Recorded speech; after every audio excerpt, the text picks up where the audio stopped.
Good morning, good afternoon, and good evening, everybody. Thank you for tuning into another Supatease video. And I know a lot of you have been waiting for this guide, my Balanced Druid PvP guide. This one is going to be focused more around solo shuffle and arena, as I currently grabbed the rank 1 position with this build, with this mindset, and with the way that I'm playing my character. We're going to cover everything that you really need to know. And I've also got the solo shuffle lobby that got me to that rank 1 position to cover even some direct gameplay.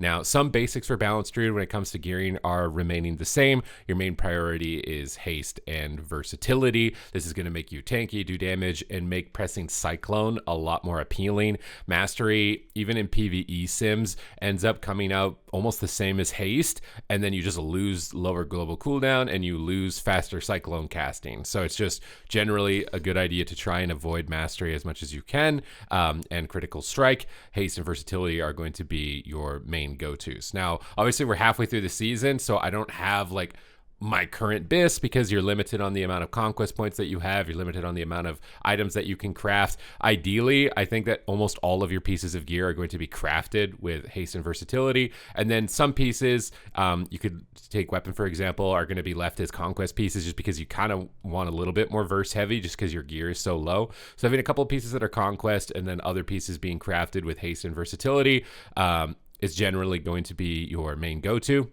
The embellishments that I used was versatility at above 80% health, increased by 756, and I used the Starlight Shield, where when you dip below 30% health, you get basically a 450,000 absorb shield. Now, my main idea with embellishments is that you want to take embellishments that make you tankier. You don't really want to take embellishments that do more damage. You don't have a problem doing damage. So basically, the other embellishment that you could go for would be like, you proc extra damage with your sockets, and that's like maybe a 3 to 4% damage increase, which is unnecessary. Moonkin's main flaw right now is just not being able to survive. However, these embellishments also come with downsides, especially in solo shuffle. This one that we're looking at right now is currently bugged and doesn't reset between solo shuffle rounds.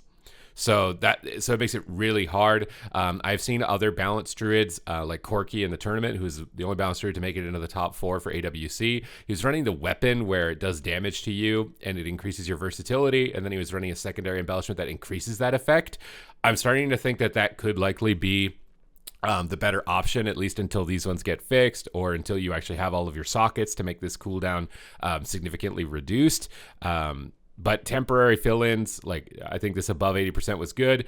I, again, can't really change my gear to what Corky has, and embellishments are something that like you kind of had to just try them out. And I've been trying different sets of embellishments on a bunch of different characters. So that's why I'm telling you this now. If you want to copy Corky, who's currently the furthest in the tournament, I think he's probably higher rated than me as well. And I kind of want to go with his build, would be the versatility. You trade HP for versatility. It's a crafted item that goes onto your weapon, and then you get the second embellishment that doubles the effects of Nerubians. You can do that, or you can go my route, because this did technically work. Again, I think the embellishment is like very small in terms of your like overall success to it, but I see the logic for what he's doing with his, but I also see the validity and logic to mine if this wasn't bugged and actually reset between solo shuffle rounds. For sockets, I'm getting haste and versatility. Again, if my versatility ever gets like really low once I get to my BIS gear, I might flip these haste versatility gems for like more heavy versatility, and this is something that's like going to be ongoing depending on how tanky I'm feeling as I'm moving through this. But just generally, haste and versatility are not going to be stats that you're really going to want to avoid. They're going to be really good, and you can see I've got kind of some budget enchants because everything is super expensive and it doesn't really make a huge difference right now. So I'm kind of waiting for the prices to drop. Ideal point in time to buy enchants and stuff like that, as far as cost price effectiveness, is literally like right before conquest becomes uncapped, which I can't remember how long it took in Dragonflight, but I think we're still some time away from it. So maybe like, let's say like another 2 or 3 weeks, prices are probably going to be the lowest that they're going to be before they spike again when conquest uncaps and everybody makes a bunch of PvP alts, and then the demand is there and the supply is low. So definitely think about buying them in like the next 2 to 3 weeks if you want to save your gold.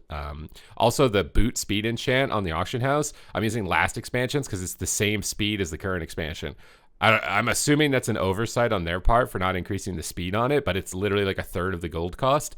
So yeah, you can just get the Plain Runner's Breeze. You can get the last expansion speed enchant there. Definitely pay attention to the enchants on the auction house, because yeah, I found that to be really weird. Obviously, we're going to want intellect and stamina. I think this might even be the budget version of it. I'm not 100% sure, but intellect, stamina to legs. You can see I've got world PvP pieces that have mastery. These are going to get replaced. It's just we're halfway through the season. So if you're looking at this and you're copying this, you can kind of copy it for the gearing up purposes. But once I get to the end game, almost all of this gear is just going to have haste and versatility. It's the same thing with the bracers. Of course, you're going to want to get speed on them. Crystalline Radiance is really good for your chest piece. Speed again on the cloak. Obviously, if you have the gold, you can buy the max versions of these enchants, no problem. I'm only currently running the 2-piece bonus and not the 4-set. Generally speaking, your astral power generation is not a problem in PvP. Oftentimes, you'll find yourself struggling to get like spending it and not being overcapped. So I don't think it's worth losing the stats in order to get a little bit more astral power generation that the 4-set provides. Haste, versatility, neck once again. And then I've got obviously the precognition socket, which is primary stats. And then you gain precognition, as this is a very important component for Balanced Druid as far as sockets are concerned, in order to be able to cast Cyclone, Fake and Interrupt, and get moving forward. So as far as talents go, this has generally been my basic loadout. I'll have a link to it in the description down below. No one's talents are the same for Balanced Druid, so I'm basically just going to run you down basically the advantages that I've found with this build that I've been playing. Generally, Frenzied Regen sucks. It generally sucks, so I don't even bring the proccing Frenzied Regen. For Feral Druid, it's a lot better because they have other passives that increase their healing, but for Boomkit, it seems like it's pretty low. So I've traded Well-Honed Instincts over for Forest Walk because with Keeper of the Grove, you get instant free regrowth after you spend Astral Power. So you can get a little bit of movement speed, and you can make your healer heal you more, which is going to be way more healing than you do for yourself. Another little talent adjustment that you're going to want to swap around is basically Ursoc's Spirit. This one gives you stamina in bear form by 10%. You want to flip this around depending on if you're playing against like a lot of melee DPS or casters. So against casters, I think Matted Fur is generally stronger. And against melee DPS, I like the stamina boost when you're going into bear farm for emergency, frenzied regen, or renewal, specifically renewal. But this one, again, is like a very minor like flip-flop between these. I've seen different Balanced Druids, and I can understand the logic between them as to which one will likely be more desirable in what situation. As we look at the top side, obviously, if you're going to be wanting to run Decurse, you're going to basically have to drop Forest Walk and Rake in order to get Rejuvenation and Decurse. This would be if you're fighting against Warlocks. It's really good to do this. I think in the VOD that we're going to review, I do this hopefully, because when I don't, I always regret it. But specifically against Warlocks and in some situations, Shamans, if your healer is really vulnerable to Hex, you're going to want to drop those two in order to get Rejuve and Decurse. If there isn't, then you can drop them for the extra movement speed and the extra stun from Stealth, which is always great. On this side, I'm running Wild Mushrooms and I'm running the Denizens of the Dream. I've seen some druids that don't want to run this. Again, literally every single Balanced Druid's talent trees are different. So usually I play something, and if I like the way that it feels, I like the snare that's going on with the mushrooms, the extra damage that it adds with the extra hit, giving you the third dot application on demand with Waning Twilight for Star Surge Burst. But I might flip these around again because I didn't have a lot of problems with Astral Power. I didn't get Fury of Elune as a generator, but I did get Astral Communion, which increases your maximum bank in order to spam more Star Surges basically all in one moment. But I could definitely see like debate for taking Fury of Elune over Denizen of the Dream in some situations if you really wanted like focus down on exact burst moments. I've really been liking Light of the Sun, which is reducing the cooldown of Solar Beam when you land an interrupt, mostly because most healers are just now basically like flat out immune to Root Beam. So you're using it to kick, which just gives you the benefit of either using it on a DPS if you need to, like specifically like Frost Mages or Warlocks during their burst moments, or if you lock a healer out, they don't expect it, and then you can use Mass Root Beam on like Gnomes because it's 45 seconds. If they try and escape artists when they get locked, you're going to be able to lock them down in place. Now with the hero talent tree build specifically, what we're basically trying to do is build up a bunch of Astral Power, Summon and Force of Nature, which are going to give us Dream Bursts, and it's going to amplify our Starfire, our Star Surge, and our Starfires. So we're going to get dots onto as many targets as possible. That's the main name of the game here when you're starting things out. You might want to start things slow with 2 Raz and then get your Moonkin Aura stacked a bit. So now my Moonkin Aura is stacked to 3. We can use a Wild Mushroom here to get our Waning Twilight applied to everything with all 3 of the dots as well. We got basically full Astral Power here, so we're going to pop Trents, we're going to Incarn, and we're just going to mash Star Surge on whatever target we're focusing. And the main goal is to just mash it until you can't. And then as soon as you can't, you're going to want to spam your Dream Burst before the Trent window, usually before the Trent window ends. If you're getting attacked, obviously, you're going to use instant Starfires for those Dream Bursts, and they're going to pop way harder with Starfire. But if you're not getting attacked, which is almost never, so this is weird that this situation is kind of a weird one to show you, but if you're not getting attacked, you'd probably pop them with Wrath. Another mechanic to pay attention to is your Umbral. So whenever you're spending Astral Power, I believe, you're going to be getting these Umbral procs that you've probably seen, and you unlock them by casting a hard-casted spell in Eclipse. But the main goal is to just kind of like rotate through Eclipse. There, I've got the Umbral proc right here. When I cast Starfire, this is going to buff a whole bunch of my damage, basically. So that's kind of like the main goal with increasing the dot damage overall. Doing about 1.34 million with AoE, which isn't bad. 1.4 million Star Surge crits, which seems about right. Dream Burst, 800,000. We're hitting pretty much on the money with all those numbers. That's basically your damage rotation. I highly recommend that you go to the training dummy like this and just attack it the same way that I have for a while until that rotation becomes basically automatic. And then you can jump into specifics, which would be like this when we're actually in a game. So you can see I've got a Warlock. We're fighting a Shadow Priest. This is like one of the hardest comps in the game is if you get a Shadow Priest in your lobby as a balanced druid. But we're playing Rake Stun, so I want to start the game with a Rake Stun. But I just end up going for Root Beam. We get the Paladin and bash the Priest. This CCs the entire team. Allows my Warlock and myself to get our dots up. You can see we're just applying dots. I'm playing the fast route with this, so if you do double dot Incarn right away, that's not the slow route where you ramp up your Moonkin aura. And with dampening a lot higher in Shuffle, but we've popped our Trents, so now it's just time to spam Star Surge. We're just going to sit here, we disarm the Warrior, we try and stay aggressive with Barkskin, spam Star Surge and pull the Warrior into a vulnerable position where the Paladin has to chase them to heal them, which exposes them to crowd control. So you can see the Paladin there now pushing in on the top of our team, which means it's going to be easier to CC. We're going to use our Gateway on the Bladestorm to avoid damage. Bladestorm is the big damage moment for a Fury Warrior, so using any mobility you have during it's a good idea because they have to cancel it in order to get back to you. If you can just completely get away with it from it, they do 0 damage. We go for a cycle on the Paladin, whose position we've exposed by pulling the Warrior forward, and then we're going to disarm the Warrior while the Paladin is cloned and solar beamed so that they can't dispel the disarm with Fairy Swarm. Disarm is super effective against rogues and warriors. That'd be 100% where I recommend you run disarm.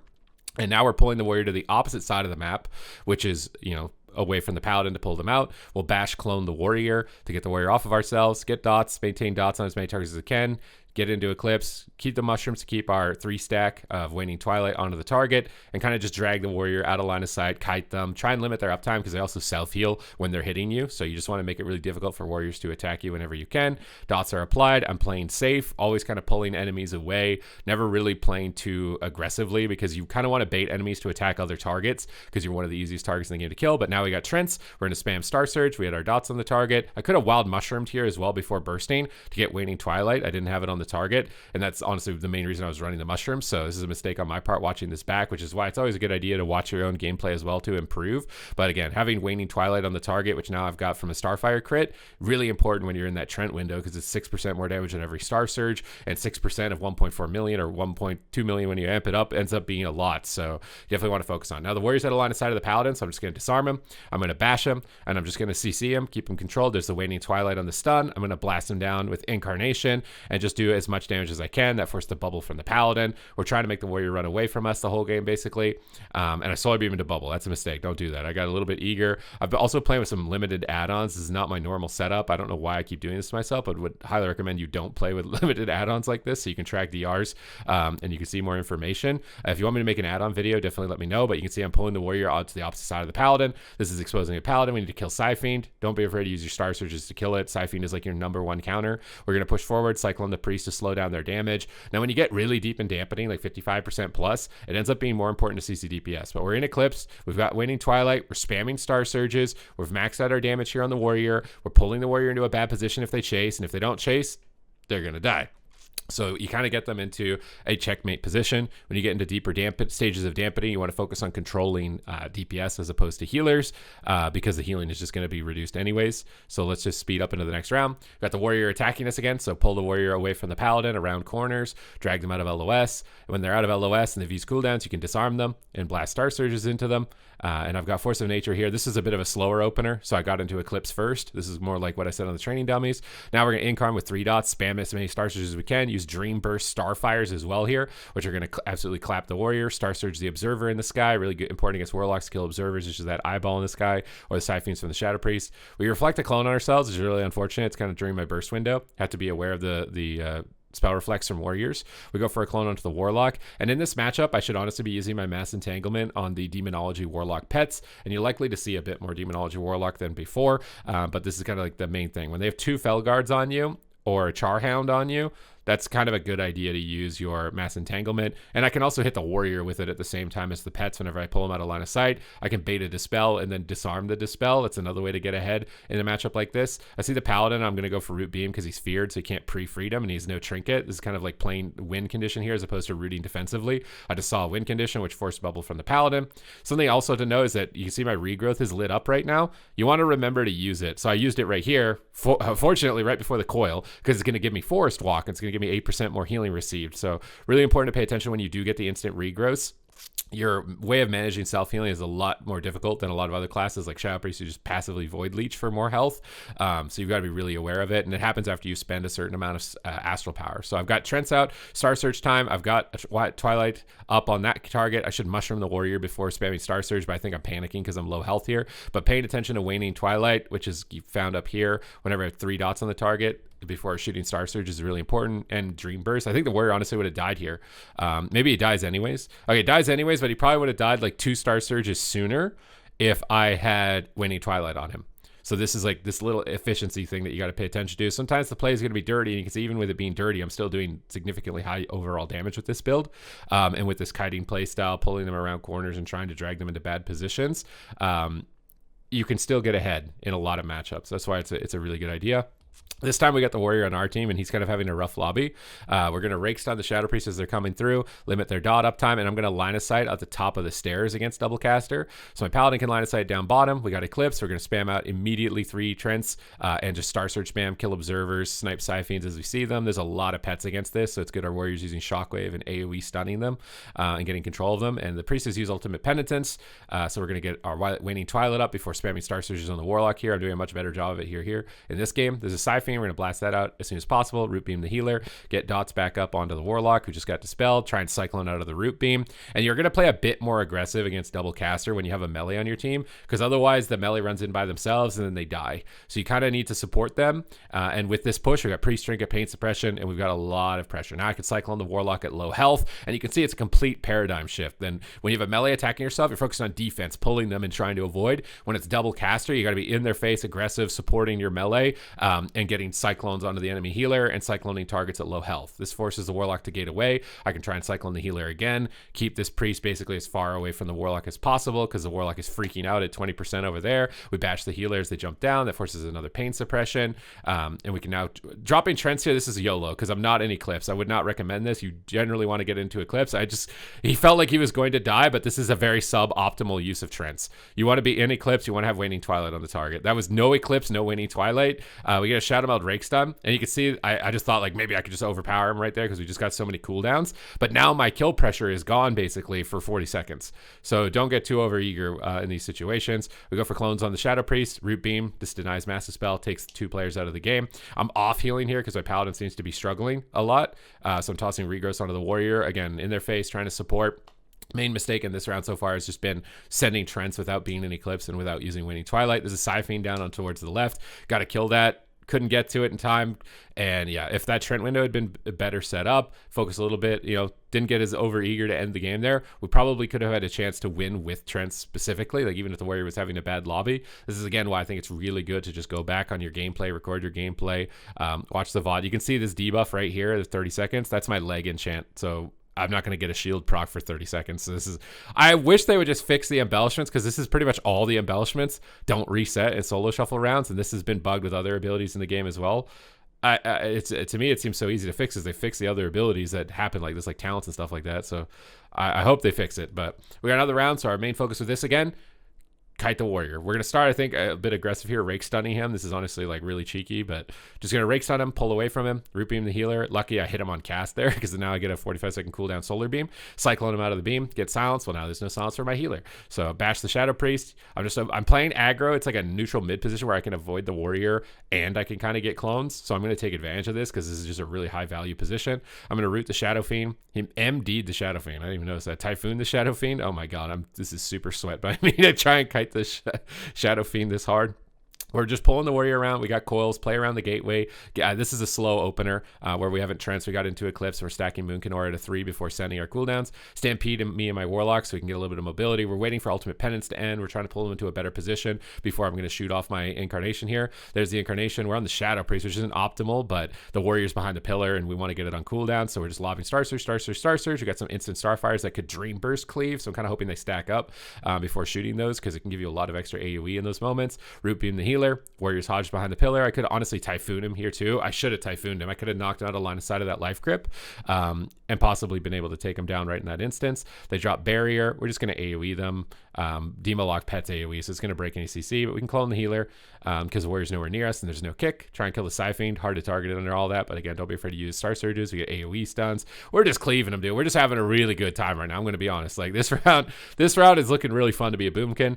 We cyclone the warrior at low health. We're just going to go after the healer a bit in the back. Switch the Cyclone over to the Shadow Priest. If they're not attacking you, this is another rule as well, you kind of need to play aggro. So they're attacking my Warlock, I need to get Cyclones on people. When they start attacking me, I play defensive, the Warlock plays offensive, and they look for crowd control. So depending on if you're getting attacked or not determines whether you should be offensive or defensive. And this is kind of true of any double caster. We get Shadow Meld Rake Stun. Should have gotten into Eclipse before shooting these Trents. We get into it now. We got Waning Twilight with the Rake Stun, funnily enough. That's an interesting way to get to the Waning Twilight, but we just blast the Shadow Priest, make him run away. Use the instant regrowth. This is something I'm telling myself watching the VOD back because I've still got an instant regrowth. There we go. We used it. There's a Siphoned. I'm just going to line of sight it and just blast the warrior out of the game.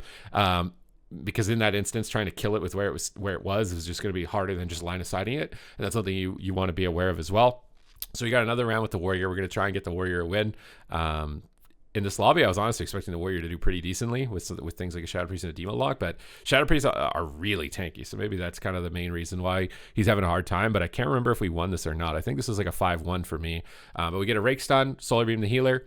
It gets mass spelled, it looks like at this point. Kill observers. There's little eyeballs that shoot up from the Warlock. Got to kill the Siphons as well for the Shadow Priest. So this is a really kind of tough matchup. It's almost like a dungeon where they're spawning in affixes. We did the slow opener, but now here's the Incarn Trent. We're going to trinket anything, get hit by for CC here against double caster. It's not as big of a deal, but against a rogue, I wouldn't recommend trinketing like this.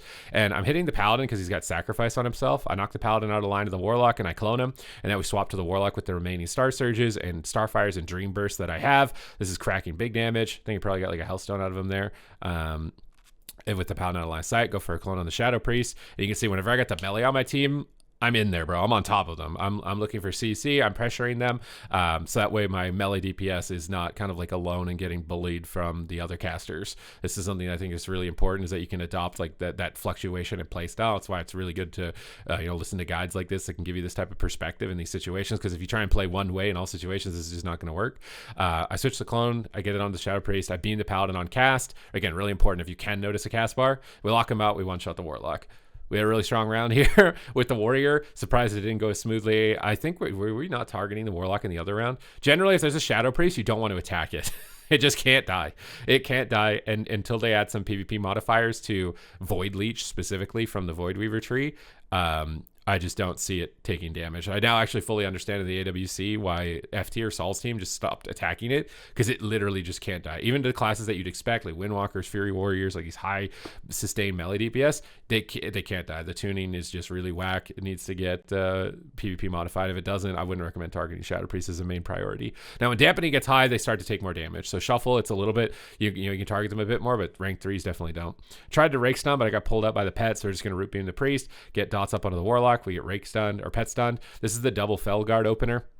And you can see when the Felguards are blade storming and there's 2 of them down, that's when the Demo Lock is kind of doing like peak burst damage. So you got to be a bit aware of trading cooldowns during this time. We're doing the slow opener because I think I'm going to get spam feared against this comp. So I just get into Eclipse, try and build up my Moonkin aura stacks, get my dots up before I go for the Incarn right away. I'm also getting a couple of instant Starfire procs, and you can see that they're running away. So if I shot Incarn here, it wouldn't be like a huge amount of value. The Lock can just port. The Warrior's already running away. So I'm kind of being a little bit more conservative in this position with this. Although, you want to get as many Incarns in the game as you can. You also want them to get a bit of effective value. I clone pain suppression on the Warlock at low health. He trinkets, so I'm just going to shoot Incarn at him and start pounding down some Star Surges because he ain't got no portal. He can't escape me from line of sight. Fortunately, Priest gets ultimate pen, so that's going to kind of counter it. But if I waited any longer, it'd be kind of hard to get like a second Incarn in this lobby. And now they're really overextended. So my Incarn's going to last a pretty decent amount of time from this point onward. So I'm going to get some value. We're going to clone the Warrior off the Shadow Priest, slow down their aggression, keep pressure going, root beam the healer. As far as another pain suppression, they're all riding down. We're having a lot of fun. I really like these double spellcaster Moonkin comps. They're really fun to play with AoE damage. We get Void Shift from the Priest, swapping the Warrior's health bar over to the Priest. We can just bash the Warrior. Generally, I'm putting my bashes into melee, and I'm putting disarms into melee, roots into melee in this type of situation, again, because your main weakness and vulnerability is just dying against these melee classes. So instead of bashing the healer and playing aggressive when you're playing double spellcaster, you put them into the melee, overextend them, and put them into bad positions. It also looks like I forgot to respec into Fairy Swarm, which is really important against warriors and rogues to disarm them. Otherwise, you're playing, I think, high winds normally for the extra range. But yeah, disarm is really effective. I get bopped here, so I can just free cast. I'm trying to look for a Cyclone. We get a Fear. I don't know why I cyclone the Warrior here with the Fear. There's a little bit of an overlap, but focusing down the Warlock. Warlock's port's not in the best spot in terms of being able to escape double cast, or we get a rep out of that. So I'm just going to swap to the Warrior, I think. No, we just launch at the Warlock there, and we're able to claim victory, doing monstrous amounts of damage. You can see the Shadow Priest also doing even more damage than we did with 100 million passive healing, where I'm trying to remember to press regrowth and I'm stressing out. Moonkin is a lot of fun. It's really hard to play. You got to be really delicate and precise with it if you're going to see success with it. Hopefully it's going to get a little bit of a tune up here with 11.0.5, which I think is next week. Also, I hope that they buff the Starfire build, because they just nerfed it into Oblivion, and it's just like not even selectable anymore as a hero talent tree. But I hope you guys enjoyed this guide and this commentary. I hope it got you understanding my thought process, at least, with what I'm trying to do with Balanced Druid in order to have success. If it did, make sure to thumbs up the video, comment down below what you would like to see next. And other than that, I'll be streaming on my stream. It's linked in the description down below as well, for the AWC watch party, which is the tournament qualifiers for the final cup in order to get to the finals of War Within Season 1. So it's going to be very exciting to see which teams end up making it into the top 3 positions for that event specifically. Other than that, thank you very much, and I will see you in the next one.